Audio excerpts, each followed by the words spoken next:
सलोनी, आप सभी का स्वागत है मेरे YouTube चैनल पे। और जिस तरीके से हम लोग आगे बढ़ते जा रहे हैं, अब 2-3 और टॉपिक ही बाकी होगा और उसके बाद हमारा पूरा मुस्लिम लॉ कंप्लीट हो जाएगा। तो चलिए शुरू करते हैं। शुफा शुफा जो है उसका मतलब होता है राइट ऑफ प्रियम्पशन। ये बहुत ही इंपॉर्टेंट पार्ट है मुस्लिम लॉ का, एक यूनिक पार्ट है। ये एक ऐसा राइट है जो उस इंसान को मिलता है जिसके पास कोई इमूवेबल प्रॉपर्टी हो, जैसे कि कोई लैंड, कोई जमीन, और अगर वो उसके बगल का कोई प्रॉपर्टी कोई बेच रहा है तो वो उसको उस प्रॉपर्टी का खरीदने का हक मिल जाता है, एक राइट मिल जाता है। इसी को कहते हैं राइट ऑफ प्रियम्पशन। अब इसका मतलब एग्जैक्टली प्रियम्पशन का या शुफा का मतलब क्या होता है? एडजेसेंट या कंजंक्शन। एडजेसेंट का मतलब होता है बगल में। Person who own certain immovable property which is in vicinity to the property being sold। जो प्रॉपर्टी बिक रही है उस प्रॉपर्टी के बगल में एक और प्रॉपर्टी है और वो प्रॉपर्टी जो है वो बेच रहा है कोई पर्सन। ए पर्सन उसको सोल्ड कर रहा है, बेच रहा है, चाहे वो उसका भाई हो, जैसे एग्जाम्पल में भाई है, या नहीं हो, कोई भी इंसान हो, वो अगर बेच रहा है तो वो किसी बाहरी किसी आदमी को बेचने से पहले इस बगल वाले पार्टी से एक नोटिस भेजेगा, एक उसको इन्फॉर्म करेगा कि हाँ हम ऑफर देते हैं, क्या तुम मेरा प्रॉपर्टी खरीदना चाहते हो भी। अगर ये इसको नहीं देता है तो यानी कि ये जो पर्टिकुलर इंसान बी है जो इस प्रॉपर्टी का ओनर है उसका राइट का क्या हो रहा है? वायलेशन हो रहा है। कौन कर रहा है? ये पर्टिकुलरली ए कर रहा है। और ये जो इसका राइट का वायलेशन कर रहा है तो फिर ये क्या हो जाएगा? इसका राइट क्या है? राइट ऑफ प्रियम्पशन का वायलेशन।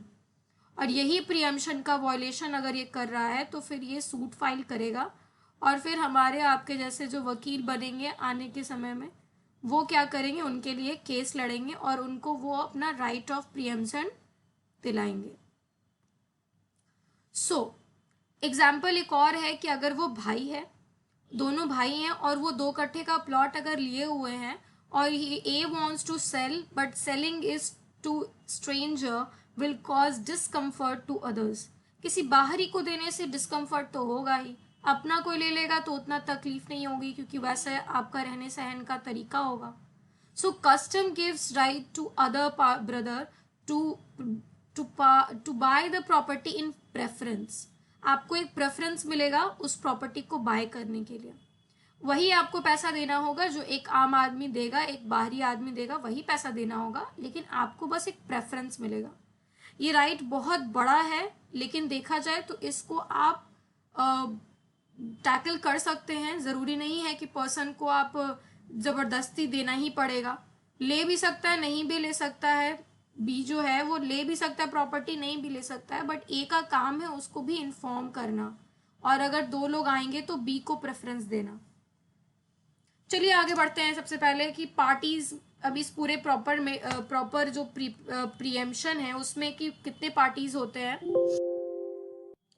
तो इसमें proper, I am so sorry,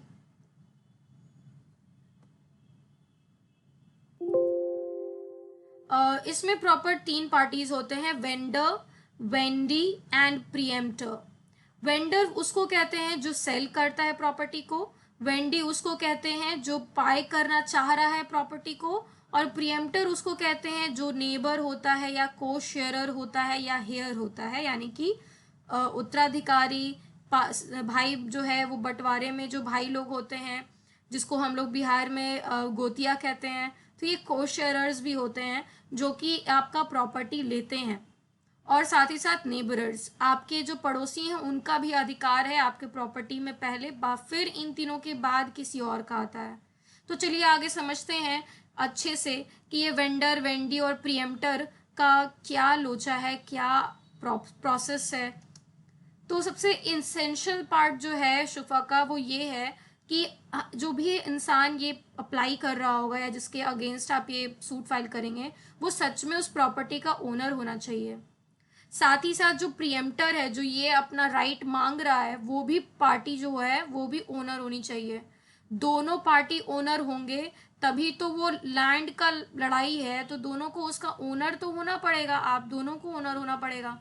तो जो अपना राइट प्रियम्पशन लगाना चाह रहा है कि नहीं हम खरीदेंगे, पहले हमसे क्यों नहीं पूछा, तो वो भी उस पार्टी का, वो उस पर्टिकुलर प्रॉपर्टी का क्या होना चाहिए, प्रियम्प्टर होना चाहिए, यानी कि मालिक होना चाहिए, ओनर होना चाहिए। इंटेंशन टू सेल प्रॉपर्टी, उसका ये प्रॉपर्टी को सेल करने का इंटेंशन होना चाहिए कि वो चाहता है उस प्रॉपर्टी को सेल करना। अगर नहीं चाहता है तो फिर आप जबरदस्ती थोड़ी उसको सेल का ऑफर मांगते रहिएगा। ये ऑफर ही नहीं अभी करना चाहता है, सेल ही नहीं करना चाहता, तो सेल पहले होना चाहिए। और फिर है preemption must be in certain relation, और ये इन दोनों के बीच में रिलेशन होना चाहिए। जैसे ये इसका पड़ोसी हो गया, या फिर को शेयरर हो गया, मतलब ये भाई भाई वाला ये प्रॉपर्टी हो गया, या फिर इसका कोई ये उत्तराधिकारी हो गया, उसका ये प्रॉपर्टी हो गया, या फिर जो हम नेबर्स हम लोग कहे, आस पास में रहने वाला नेबर हो गया, या फिर पार्टनरशिप में ये चल रहा है तो वो पार्टनर्स हो गए, ये लोग होते हैं। तो जैसे को शेयरर को क्या कहते हैं, शाफी ई शरीक। पार्टनर्स को क्या कहते हैं, शाफी ई कलित। एंड नेबर और विसिनेट, जो आसपास में रहने वाले लोग हैं, उस गली के लोग हो जाएंगे, आस के पास के जो भी पड़ोसी हैं बगल के, वो लोग क्या हो जाएंगे, शफी ई जार। शफी इजार कहेंगे। और शफी इजार जो नेबर वाला पार्ट है, ये अब इसको अनकॉन्स्टिट्यूशनल कह दिया गया है, जो हम लोग आगे देखेंगे कि क्या है।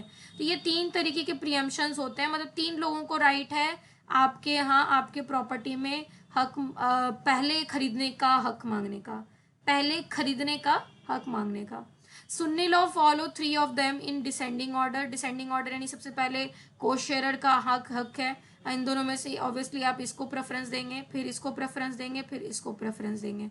शिया law follow only one, that is शफी शरीक। ये शिया लॉ जो है सिर्फ को शेयरर को ही मानता है, पार्टनर को, पार्टनरशिप्स और नेबरहुड को कुछ मानता नहीं है। और उसमें भी शफी शरीक तभी मानेगा जब उसमें सिर्फ 2 ही शेयरर होंगे। 2 से ज़्यादा शेयरर होंगे तो फिर यहाँ पे प्रियम्पशंस का राइट भी जो है वो खत्म हो जाएगा। नाउ फॉर्मेलिटीज ऑफ शुफा। फॉर्मेलिटीज ऑफ शुफा टेल्स अबाउट, सबसे पहले आपको नोटिस देना होगा तबाबे मुसीबत, यानी कि आपको पहले देना है मुसीबत का नोटिस। नहीं, मुसीबत का नोटिस नहीं है, ये नॉर्मल आपको प्रियम्पशन का, अपना सेल का आपको नोटिस देना है कि हम ये प्रॉपर्टी को बेचना चाहते हैं, ये आपको नोटिस देना होगा। तो ये होता है तबाब ए मुवसिबत। फिर तबाब इशाद क्या होता है, इसमें होता है आपको क्रिएट करना है एविडेंस और विटनेस कि आप ये कर रहे हैं, और साथ में फिर आपका होगा म्यूचुअल कॉन्ट्रैक्ट जो कि है तबाब तमलीक। कॉन्स्टिट्यूशनैलिटी यही है कि हमारा पहले जो ये अधिकार था प्रॉपर्टी का, वो फंडामेंटल राइट था 1950 से 1978 तक, और ये 44th अमेंडमेंट से पहले ये सब हमारे प्रॉपर्टी क्या थे, फंडामेंटल राइट। तो उस समय क्या था कि भावराम वर्सेस बैजनाथ एक बहुत इंपॉर्टेंट केस है जिसमें कहा गया था कि restrict right to dispose of property, ये जो प्रियम्पशन का राइट है ये रिस्ट्रिक्ट करता है, ये ठीक चीज़ नहीं है, ये बोला गया था। लेकिन हमारा जो प्रॉपर्टी फंडामेंटल राइट जब खत्म हो गया तो फिर उसके बाद शांताराम रख सिंह और सभी केसेस में यही कहा गया कि जो ये हमारा पर्टिकुलरली लॉ ऑफ प्रियम्पशन है ये इंडिया में एप्लीकेबल है, और शफी जार जो है वो अनकॉन्स्टिट्यूशनल है। यानी कि नेबर को जो ये राइट हम लोग दे रहे हैं ना, ये फालतू वाली बातें हैं, ये नहीं देनी चाहिए, तो ये गलत है, ये अधिकार जो है वो एक्सेस है, ये कानूनी नहीं है। तो मट्टू देवी वर्सेस दामोदर, ये सब और भी केसेस हैं, और भी आपको केसेस मिलेंगे। तो ये 3 केसेस हैं जिसमें कि कहा गया अंतिम यही है कि ये अप्लीकेबल है और ये अनकॉन्स्टिट्यूशनल है, थर्ड वाला, ऊपर का दोनों कॉन्स्टिट्यूशनल है। नेचर ऑफ सुफा जो है वो कहता है कि whether the right of preemption is personal right of property right, यानी प्रॉपर्टी से ये जुड़ा हुआ है या पर्सनल राइट है। अगर पर्सनल राइट होगा तो यानी सिर्फ और सिर्फ मुस्लिम लोगों पे ही अप्लाई होगा, बट प्रॉपर्टी राइट हो जाएगा तो फिर ये क्या हो जाएगा, प्रोप्राइटरी राइट अगर हो जाएगा तो ये क्या हो जाएगा, हर एक इंसान का हो जाएगा जिसके पास प्रॉपर्टी है। तो वैसे ही महानी मोहन शाह वर्सेस कुदरतुल्ला जो है, महानी वर्सेस कुदरतुल्ला भी हर जगह लिखा रहता है, इसमें कहा गया था कि राइट ऑफ प्रियम्पशन जो है ना वो कुछ नहीं है, बस राइट टू रीपर्चेज है, मतलब फिर से खरीदने का अधिकार है, कुछ ज़्यादा कुछ है नहीं।